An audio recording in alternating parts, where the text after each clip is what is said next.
बेटा तुसा कल मैनू आख्या सी मैं गंगा रहा हस्पताल आया था, चैकअप कराया, उन्होंने दवाइयाँ लिख के दित्तियां ने। हस्पताल में चेक कराया, उन्होंने दवाइयाँ लिख के दित्तियां।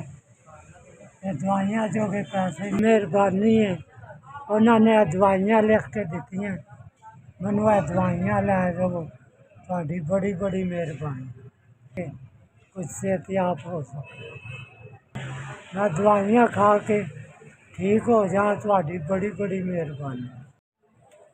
बेटे तुहाडा भला होवे, तुसां दवाइयां लैके दित्तियां ने, जित्थों भी आइयां ने, जिन्हें भी लैके दित्तियां, अल्लाह उन्हां नूं खुश रखे। 3000 रुपए दियां दवाइयां ने जेह्ड़ियां कि स्टोर तो लैके दित्तियां।